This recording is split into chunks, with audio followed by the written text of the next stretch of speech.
Good morning students. आज हम class 11th में मैथ्स में रिलेशन फंक्शन के बेसिक कॉन्सेप्ट के पार्ट 2 की बात बताते हैं आपको। पार्ट 2 में कुछ आगे बढ़ने से पहले सबसे पहले हम शॉर्ट मेमोराइज करते हैं कि पार्ट 1 में हमने क्या सीखा था। फंक्शन के बारे में भी मैंने उसमें आपको बताया था और फंक्शन को मैं दोबारा ले रहा हूँ। तो हमने ऑर्डर्ड पेयर के बारे में बात की थी। ऑर्डर्ड पेयर, तो ऑर्डर्ड पेयर देख रहे हैं आप, जैसे 2 3 3 2 4 5 इस तरीके से ये ऑर्डर्ड पेयर हैं। मैंने फैमिली का एग्जाम्पल दे के, रिलेशन के एग्जाम्पल दे के आपको ऑर्डर्ड पेयर के बारे में बताया था। और आप यहाँ देखते हैं कि ये जो 2 3 है 3 2 के बराबर नहीं होगा। एक क्रम का विशेष महत्व होता है इसमें। जैसे कि मैंने रिलेशन में आपको बताया था कि एक चाचा है, एक भतीजा है। तो अगर भतीजे की तरफ से हम स्टार्ट करें तो भाई वो भतीजा वो चाचा, तो चाचा की तरफ से स्टार्ट करें वो चाचा वो भतीजा, तो भतीजा चाचा नहीं हो जाएगा अगर हम रिवर्स में देखें तो इसलिए रिवर्स ट्रू नहीं है इसका। तो ये ध्यान रखना होता है ऑर्डर्ड पेयर में कि 2 3 और 3 2 दो अलग अलग चीज़ें हैं। वैसे भी हम ग्राफिकल पॉइंट अगर 2 3 और 3 2 लगा लें तो दो अलग अलग पॉइंट आएंगे हमारे पास। और मैंने आपको बताया था कार्टेशियन प्रोडक्ट, जैसे सेट ए है 1 2 3, सेट ए 1 2 3 और बी में 4 5। तो अगर ए क्रॉस बी, कार्टेशियन प्रोडक्ट क्या है, दोनों की यहाँ मल्टीप्लाई ए क्रॉस बी, तो 1 4 के साथ है रिलेटेड और 1 5 के साथ भी है। तो 1 4 1 5, ऐसे ही 2 4 के साथ 2 5 के साथ देख रहे हैं आप। और फिर ऐसे ही 3 4 के साथ और 3 5 के साथ। अच्छा, इसमें जो नंबर ऑफ एलिमेंट्स कितने होंगे ए क्रॉस बी में, तो वो एन ए में जितने एलिमेंट्स हैं और बी में जितने एलिमेंट्स हैं दोनों की मल्टीप्लाई हो जाएगी। तो 3 2 जा 6। ये बताया था कार्टेशियन प्रोडक्ट इस तरीके का, आपको याद करें आप। रिलेशन क्या है कि relation subset of A cross B. इस Cartesian product A cross B का सबसेट है रिलेशन। तो देखिए, अगर एन ए में पी एलिमेंट हो और बी में क्यू एलिमेंट हो, तो ए क्रॉस बी में जो नंबर ऑफ एलिमेंट्स होंगे वो पी क्यू होंगे। अच्छा, तो अब ए क्रॉस बी की अगर सबसेट देखें, सबसेटों की संख्या कितनी होती है, 2 की पावर n। अगर n एलिमेंट हो तो 2 की पावर n। यहाँ पी क्यू एलिमेंट हैं तो 2 की power P Q, number of subsets. तो नंबर ऑफ रिलेशन कितने होंगे ए क्रॉस बी में, वो 2 की पावर पी क्यू। क्यों नंबर ऑफ रिलेशन 2 की पावर पी क्यू क्यों होंगे? देखिए, जिस तरह से सबसेट क्या है कि अलग अलग इनको, अब जैसे अगर ए क्रॉस बी के ये आ रहे हैं और इनके सबसेट लें तो ये अलग चला जाएगा रिलेशन, ये अलग चला जाएगा, ये अलग चला जाएगा। इस तरीके से सबको अलग अलग ले लेंगे, फिर दो दो के पेयर ले लेंगे, आपको पता है। और 3 हो तो 3 3 के पेयर, फिर 4 4 के, इस टाइप से लेते चले जाएंगे। फिर 5 भी होता है और वो खुद भी होता है। तो इस तरह से सबसेट बताया था आपको सेट वाले चैप्टर में कि 2 की पावर n होते हैं। और यहाँ जब एलिमेंट 6 हैं इसमें, तो 2 की पावर 6 होंगे। इसमें नंबर ऑफ रिलेशंस कितने होंगे, वो 2 की पावर 6 होंगे इस कंडीशन में, जहाँ 1 2 3 4 5 ये लिखे हैं ए और बी सेट में। तो इनमें ए क्रॉस बी में जो एलिमेंट होंगे वो 6 होंगे, 3 2 जा 6 ए क्रॉस बी में एलिमेंट्स, और नंबर ऑफ रिलेशंस इसमें बनेंगे 2 की पावर 6। तो ये आपको बताया था। अब हम फंक्शन की बात करते हैं कि ये फंक्शन क्या है। तो फिर से एक बार फंक्शन को बताते हैं। देखिए, फंक्शन डिफाइन आप ये देख रहे हैं फंक्शन की कि A B two non empty set हों तो function from set A to set B is a rule और मेथड और correspondence which associates element of set A to element of set B such that all elements of set A are associated to elements in set B. An element of set A is associated to a unique element in set B. एक clear बात आप ये समझ लीजिए कि अगर दो non empty set हो, नॉन एम्प्टी इसलिए मतलब खाली होंगे, तो फिर रिलेशन क्या बनेगा, कुछ नहीं। एक ऐसे स्पेशल टाइप का रिलेशन है फंक्शन, एक ऐसे स्पेशल टाइप का रिलेशन है जिसमें जिसमें ऑल एलिमेंट ऑफ सेट ए के हर एलिमेंट की सेट बी में एक इमेज होनी चाहिए। सेट ए के हर एलिमेंट की सेट बी में इमेज होनी चाहिए और ये इमेज यूनिक होनी चाहिए, यानी कि एक से ज़्यादा इमेज ना बन रही हों। दो चीज़ इम्पोर्टेंट हैं, एक तो सेट ए के हर एलिमेंट की सेट बी में इमेज होनी चाहिए और सेट ए के जो इमेज बन रही हो वो यूनिक हो, एक ही इमेज बन रही हो, एक एलिमेंट की दो इमेज नहीं बन रही हो। ये चीज़ और अच्छी तरह आपको क्लियर करने के लिए मैं आपको ये दिखाता हूँ फिगर, आप देखें, ये देखिए यहाँ पे, अब आप ये चीज़ देख रहे हैं, ये क्लियर है करना है कि ये फंक्शन है या नहीं। तो अब आप देख रहे हैं कि एक तो सेट ए में हर एलिमेंट की इमेज होनी चाहिए, वो यहाँ देख रहे हैं 3 की कोई इमेज सेट बी में नहीं है, इसलिए ये फंक्शन नहीं हो सकता। आप देखें ध्यान से, इसमें सेट ए के जो एलिमेंट 3 है उसकी कोई इमेज नहीं है। उसकी डेफिनेशन में कहा गया है कि ऑल एलिमेंट्स ऑफ सेट ए, मैं फिर से आपको ले चलता हूँ, लिखा है ऑल एलिमेंट्स ऑफ सेट ए के हर एलिमेंट की इमेज होनी चाहिए और इमेज यूनिक होनी चाहिए। ये चीज़ बस इम्पॉर्टेंट है इसमें। तो आप देखें, अब इसमें क्या है, हर एलिमेंट की हमें इमेज नज़र आ रही है, F2 में हर एलिमेंट की इमेज नज़र आ रही है। अच्छा, अब हर एलिमेंट की एक यूनिक इमेज होनी चाहिए, तो 3 की C है और अब यहाँ देख रहे हैं 4 की जो इमेज है वो C और 4 की एक इमेज E आ रही है, तो 4 की डबल इमेज जा रही हैं, तो एक एलिमेंट की दो इमेज नहीं हो सकती।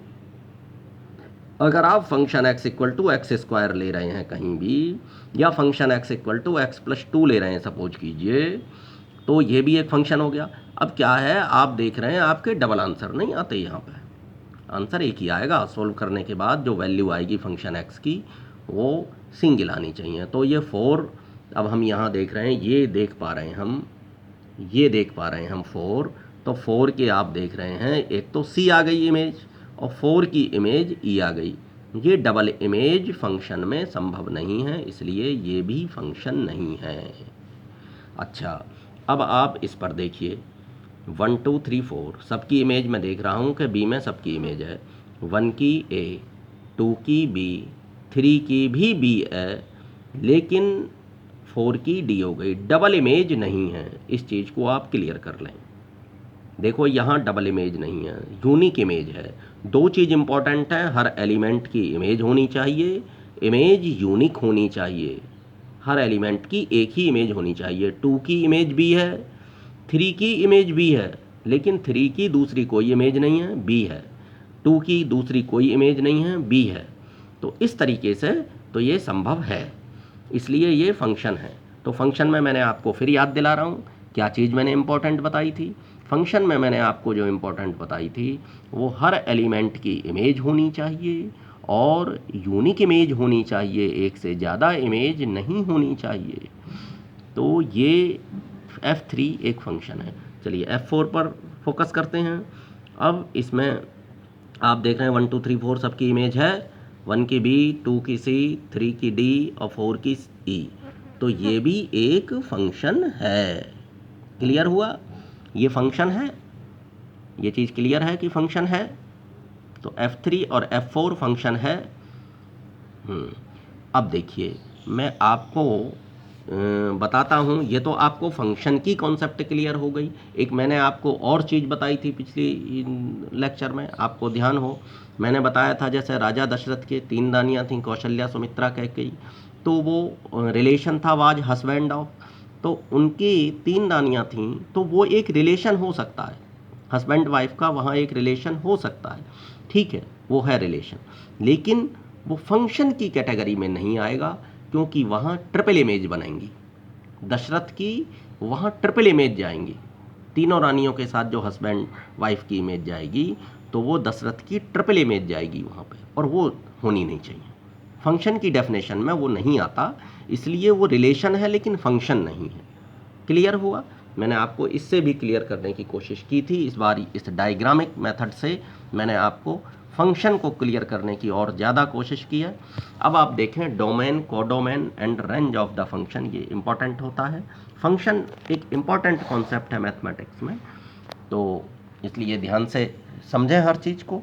Domain, codomain and range of the function. अब आप देख रहे हैं कि यहाँ इस सेट ए में -2 -1 0 1 2 ये एलिमेंट हैं। सेट बी के एलिमेंट में 0 से लेकर 6 तक के नंबर हैं। अब डोमेन क्या होता है, कोडोमेन क्या होता है, रेंज क्या होता है? देखिए -2 अगर function x equal to x square है, ये देखिए, तो फंक्शन -2 क्या होगा, -2 का स्क्वायर 4, फंक्शन -1 -1 का स्क्वायर 1, फंक्शन 0 0 का स्क्वायर 0, इसी तरह से फंक्शन 1 और फंक्शन 2 ये 1 4 हो गए। तो आप देख रहे हैं -2 और 2 ये दोनों 4 की ओर इंडिकेट कर रहे हैं। -2 की इमेज क्या है, 4, और 2 की इमेज क्या हो गई, ये भी 4 है, आप देख रहे हैं। अच्छा, ऐसे ही -1 की 1 है और 1 की भी 1 होगी, क्योंकि स्क्वायर कर रहे हैं ना, function x equal to x square. अगर स्क्वायर करेंगे तो इसका 4 आएगा और -1 और +1 के स्क्वायर दोनों के 1 आएंगे, और 0 का स्क्वायर करेंगे तो 0 आएगा। इससे ये क्लियर हुआ कि देखिए अब फंक्शन को तो जांचने की ज़रूरत है ही नहीं, ये तो फंक्शन है ही है, लेकिन अगर जांचना चाहो फंक्शन को चेक कर सकते हो। देखो अब हर एलिमेंट की इमेज नज़र आ रही है इसमें, और सिंगल इमेज नज़र आ रही है। -2 की 4 है और 2 की भी 4 है। ऐसा नहीं है 2 की अगर 2 इमेज जाएंगी 4 और यहाँ 6 निकल के, तब गलत हो जाएगा। इमेज 2 नहीं होनी चाहिए, 2 की एक इमेज तो बन जाती है, लेकिन हर एलिमेंट की इमेज होनी चाहिए और यूनिक इमेज होनी चाहिए। ये चीज़ ध्यान रखिए आप, हर एलिमेंट की इमेज चाहिए और यूनिक इमेज ही, अकेली इमेज 2 की 4 ही आ रही है, -2 की ये 4 आ रही है, क्योंकि स्क्वायर फंक्शन है ना, पॉजिटिव नेगेटिव सबका पॉजिटिव ही आएगा वो। अच्छा, अब यहाँ मैं जो मेन बात अब उस पर आ रहा हूँ कि डोमेन क्या है, कोडोमेन क्या है, रेंज क्या है। तो सेट ए इसको हम डोमेन कहते हैं, सेट बी को हम कोडोमेन कहते हैं। और देखिए इसमें डोमेन में वो चीज़ें आती हैं जो x की वैल्यूज होती हैं, function x equal to x square. तो ये फंक्शन x को हम y भी लिख देते हैं, y equal to function x, और या y equal to x square इस टाइप से देते हैं ना, तो पढ़ा होगा आपने अभी तक। तो अब इसमें आप ये देखें कि जो x की वैल्यूज हैं वो डोमेन में आती हैं, और कोडोमेन जो दूसरा पहला सेट डोमेन और दूसरा कोडोमेन, और रेंज में जो y की वैल्यूज हैं, जो फंक्शन x की वैल्यूज हैं, वो रेंज में आती हैं। तो देखिए डोमेन हमारा जो -2 -1 0 1 2 ये सब शामिल हो जाएगा, यानी कि पूरा का पूरा सेट है। कोडोमेन जो दूसरा बराबर वाला सेट था 0 1 2 3 4 5 6 वो शामिल हो गया। रेंज 0 1 4 कैसा है, रेंज में देखिए आप, रेंज में देखिए 0 1 और 4, इन सभी की जो y की वैल्यूज आ रही हैं वो सिर्फ इतनी आ रही हैं 0 1 4। तो y की जो वैल्यूज हैं, जो फंक्शन x की वैल्यूज हैं, वो रेंज में शामिल होंगी, और जो x की वैल्यूज हैं वो डोमेन में शामिल होंगी, डोमेन रेंज, और ये पूरा शामिल होगा कोडोमेन में। इसमें तो छूट सकता है। तो आपको पता होना चाहिए कि रेंज सबसेट होता है कोडोमेन का, उसका एक पार्ट होगा रेंज कोडोमेन का। रेंज जो है कोडोमेन का एक सबसेट होगा, उसी का एक हिस्सा होगा, पूरा का पूरा कोडोमेन में शामिल है, और रेंज में जो y की वैल्यूज हैं सिर्फ वही शामिल हैं। क्लियर है स्टूडेंट्स इतनी चीज़? हाँ, तो स्टूडेंट्स अब सम फंक्शंस एंड देयर ग्राफ्स, हम इन पर बात करते हैं, कुछ अलग अलग फंक्शंस पे। आइडेंटिटी फंक्शन जैसा आप देख रहे हैं सामने, आइडेंटिटी फंक्शन। तो आइडेंटिटी फंक्शन क्या है, function x equal to x type, आप देख रहे हैं लिखा हुआ function x equal to x type, ये function x equal to x है, ये आइडेंटिटी फंक्शन हो गया आपका। अच्छा, आइडेंटिटी फंक्शन क्यों कहते हैं, क्योंकि इसमें जैसे y इक्वल टू एक्स है, तो जो वैल्यू x की होगी वही y की आएगी, सेम वैल्यू। तो जैसे 1 1 2 2 3 3 4 4, तो एक ग्राफ की लाइन इस तरीके से खिंच जाएगी ये आपकी। तो ये आइडेंटिटी फंक्शन का ग्राफ है। और जहाँ तक इसकी डोमेन और रेंज की बात है, x की सभी वैल्यूज को, ये रियल वैल्यूज जितनी भी हैं x belong to r, x जो रियल नंबर्स हैं उन सभी वैल्यूज को एक्सेप्ट कर लेगा, यहाँ कोई बाउंडेशन नहीं है। और वही बात y के लिए भी होगी। तो डोमेन और रेंज दोनों ही इसकी R होंगी। क्लियर है? अब कांस्टेंट फंक्शन की बात होती है। कांस्टेंट फंक्शन इस टाइप का होता है, जैसे y equal to function x equal to c दिया हुआ है ना। अब c क्या है? Constant function. तो x की यहाँ जो भी वैल्यू रखेंगे आप, उसमें फ़र्क ही नहीं पड़ेगा, वो तो c आएगा, हमेशा c आएगा हर वैल्यूज के लिए। तो इसमें क्या है, x एलिमेंट r का, x जो है बिलोंग करेगा r को। तो डोमेन कितना होगा f का? r। और रेंज क्या होगी? रेंज क्या होती है? y की जो वैल्यूज होती हैं। तो क्लियर है कि y की वैल्यू सभी के लिए c होगी, तो रेंज भी इसका c होगा, क्योंकि x की वैल्यू यहाँ पुट नहीं होगी तो डिफरेंट वैल्यू प्राप्त नहीं होंगी, सभी में एक c वैल्यू मिलती चली जाएगी, क्योंकि x की कुछ भी वैल्यू रखना कोई इफेक्ट ही नहीं आएगा इस पर, तो c। तो अब जैसे y इक्वल टू 3 का ग्राफ आप देख रहे हैं, यहाँ फंक्शन x इक्वल टू 3 देख पा रहे हैं, ये दिस इज कॉन्स्टेंट फंक्शन।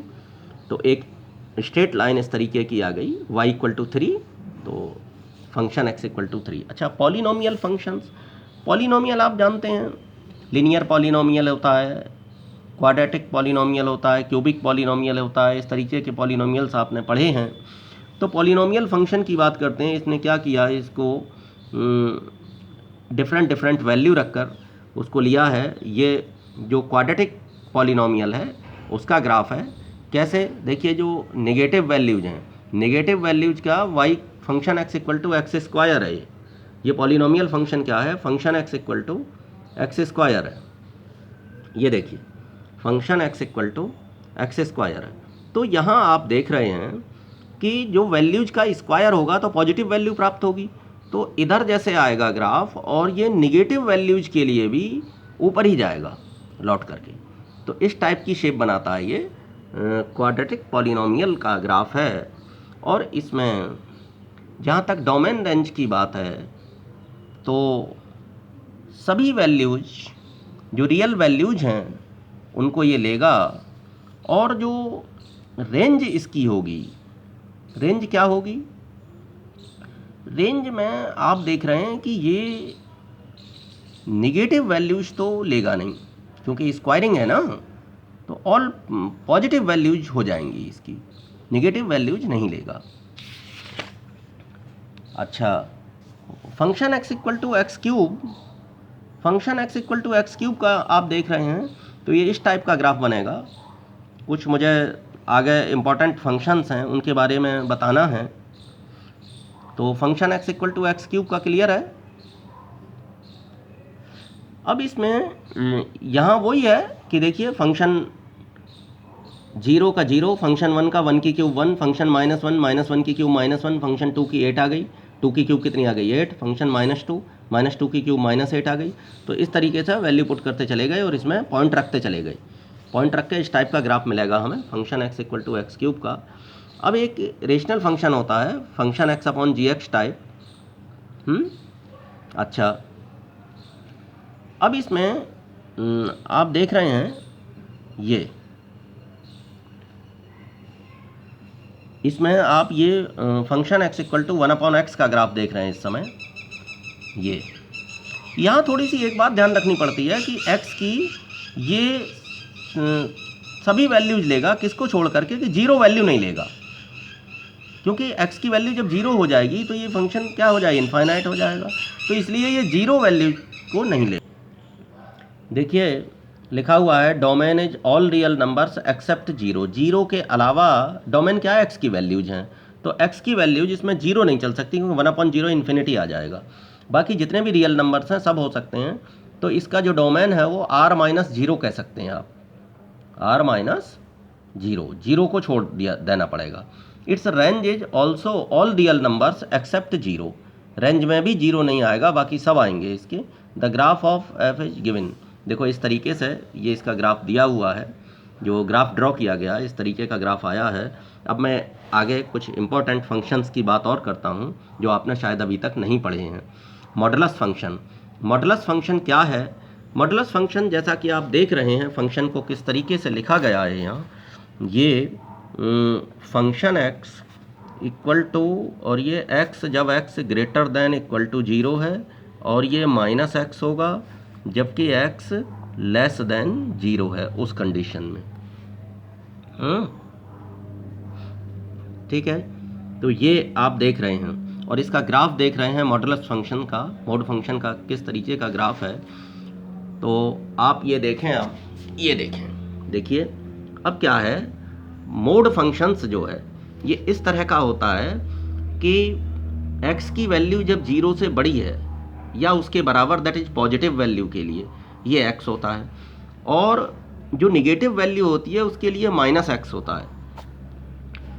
तो देखिए अब कहीं लिखा है मोड 5, तो आप देख रहे हैं ये 5 किस तरीके की वैल्यू है, ये 0x की जो वैल्यू है यहाँ पे ये 0 से बड़ी हम देख रहे हैं, तो इसके लिए x होगा दैट इज 5। और अगर हम मोड -5 लगा लें तो ये क्या हुआ, ये x इस समय 0 से छोटा है, x की जो वैल्यू आप देख रहे हैं मोड x, तो जैसे ये देखें कि फंक्शन x, ये मोड x है, ये मोड x है, फंक्शन x जो है, फंक्शन x इक्वल टू ये मोड x है।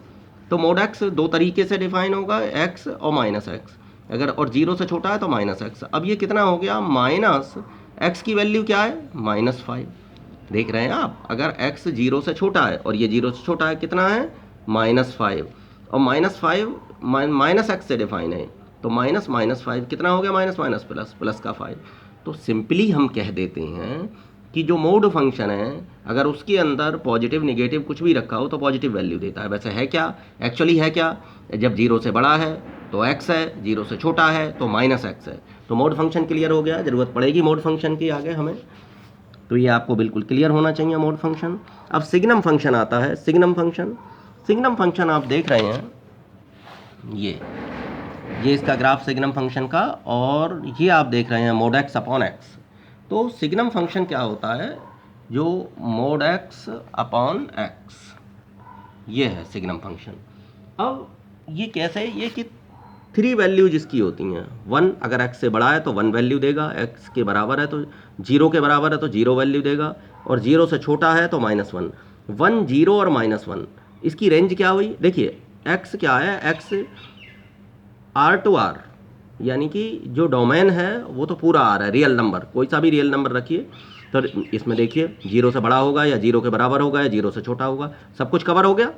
अब इसमें वैल्यू या तो 1 होगी या 0 होगी या -1 होगी, वो कैसे, अब आप देखें कि अगर 0 से बड़ा है उस कंडीशन में, जब ये ग्रेटर देन 0 है, क्या है, ग्रेटर देन 0, ये अब ग्रेटर देन 0 की कंडीशन में ये देखिए, जैसे कि मैंने 5 बताया, तो मोड 5 अपॉन 5, ये कितना, मोड 5 की वैल्यू 5 और अपॉन 5 दैट इज 1, कटने के बाद ये 1 आ गया, क्लियर है। और ज़रा लेस देन 0 के लिए मैं बताता हूँ, लेस देन 0 में क्या होगा, तो मोड x अपॉन x कितना आ जाएगा सिग्नम फंक्शन, तो ये समझिए मैं -5 रख रहा हूँ यहाँ, मोड -5 अपॉन -5, इसकी वैल्यू क्या होगी, मोड -5 5 आएगा, ये -5 दैट इज -1, तो लेस देन 0 के लिए -1। अच्छा ये जो है ये डिफाइन नहीं है x इक्वल टू 0 के लिए, x इक्वल टू 0 के लिए अलग से लिखना पड़ेगा कि इक्वल टू 0, क्योंकि अगर x इक्वल टू 0 लगाएंगे इसमें तो वो 0 अपॉन 0 आ जाएगा,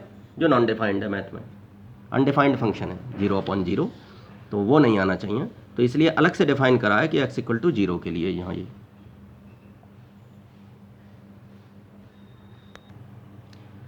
एक और मैं इम्पॉर्टेंट चीज़ आपको बता रहा हूँ, ये देखिए आप, greatest integer function. Greatest integer function क्या होता है, ग्रेटेस्ट इंटीजर फंक्शन देखिए इस तरह से बड़े ब्रैकेट में तो यूज होता है, जैसे x, ये ग्रेटेस्ट इंटीजर फंक्शन का है, आप देख रहे हैं ये इस तरीके का इसका ग्राफ होता है, और आप समझ रहे हैं कि इंटीजर वैल्यू आएगी, इसके आंसर में जो आएगी वो इंटीजर वैल्यू आएगी, वो कैसे, देखिए मोड 2.75 लिखा है सपोज कीजिए कहीं, तो अपने आप में ये वैल्यू को आप ग्रेटेस्ट समझिए, और इंटीजर वैल्यू जो होगी वो फिर 2 होगी, ग्रेटेस्ट इंटीजर 2.75, इसकी वैल्यू कितनी होगी, 2 होगी, और ग्रेटेस्ट इंटीजर 1.25, इसकी वैल्यू कितनी होगी, ये 1 होगी क्योंकि ये वैल्यू ग्रेटेस्ट है। और तो और 1.999 अगर इतना भी हो ग्रेटेस्ट इंटीजर फंक्शन के अंदर तो इसकी वैल्यू 1 होगी। क्यों होगी?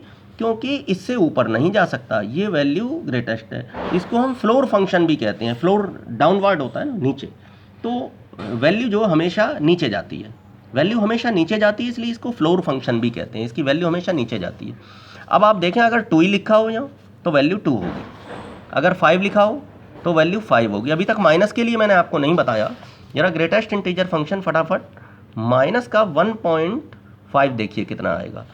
अब आप देखें माइनस का 1.5, अब बताएं जरा इससे छोटा नंबर क्या होता है?